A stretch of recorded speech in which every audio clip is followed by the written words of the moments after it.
Ja, vi har ju en lång tradition med trä så att det är naturligt för oss att hållas med trä. Och det har ju utvecklats med tiden eftersom vi bor i ett land med 70% är ju skog. Nej, men att arbeta med trä är ju fascinerande. Man får ju oftast en chans att göra, annars får man göra om. Hålls man med järn, ja, då kan man svetsa om och laga och så vidare. Men trä är fascinerande och det är liv i träet. Den här hyveln är sin fördel med att den hyvlar alla 4 sidor på en gång. Så att man behöver ju inte stoppa in och ut biten flera gånger utan man kör den på en gång och sen är det färdigt. Och man har ju med variabel matning så kan man köra den mellan 2 till 12 meter i minuten. Gör ju att man kan få en väldigt fin yta på maskinen. Wood-Mizer har tagit över produktionen och har lyft den till en ännu högre nivå så att de utvecklar den hela tiden och till det bättre. Jag älskar ju träet då, framförallt för att ha lukten och sen att från en tråkig stock så kan du ju bara såga upp det och så blir det något helt annat, något mäktigt. Men vi använder ju trä i allting egentligen. Alltså alla hus här byggs ju i trä om de inte är tegel, men oftast så är det ju lösvirkeshus. Och timmerhus är ju en stor passion för mig, men jag har aldrig byggt ett. Men en vacker dag ska jag göra det. Jag har MP260 som är en 4-kuttskivel. 2 sidokuttrar, en över och en under. Och framförallt så, den här är ju liten. Kollar du på en riktigt stor listhyvel av samma grej så är det ju en jättemaskin.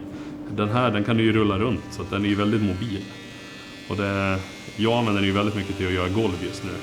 Men det kommer bli köksluckor och dylikt med den också. Och speciallister. Jag älskar det här och jag vill alltid göra det här. Det kommer liksom aldrig... Min passion kommer aldrig försvinna.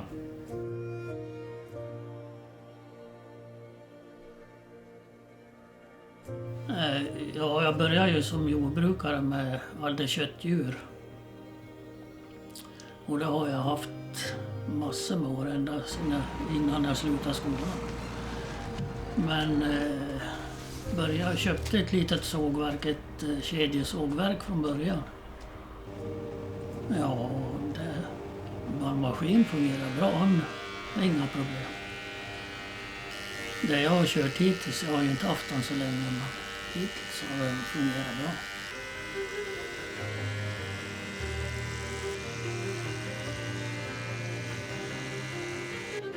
Alla barn i svenska skolor har träslöjd och syslöjd. Och vi levererar som sagt då till träslöjden. Allt ifrån trä, maskiner, verktyg framförallt. När jag gick i skolan så använde vi mer stora maskiner och man hade en maskin för de olika stegen. Nu istället har jag ju den här och den gör ju alla stegen. De maskinerna är ju välkända i Sverige sedan tidigare och finns ute på väldigt många ställen. Bland annat denna MP260 som är den vanligaste maskinen skulle jag säga. Som väldigt många har. En väldigt, väldigt flexibel maskin och enkel att köra för alla i stort sett. Inmatarrullarna som följer, du har 2 stycken här över första underkutten för att mata materialet enkelt igenom. Det sitter 4 stycken taggade rullar för att driva ämnet igenom innan sista överkutten kommer.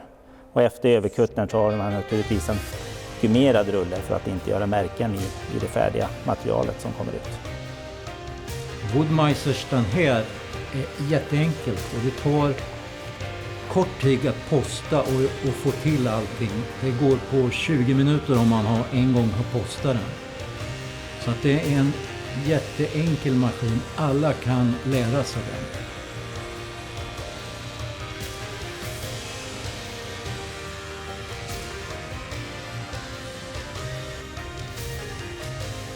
Det är fullt upp 7 dagar i veckan.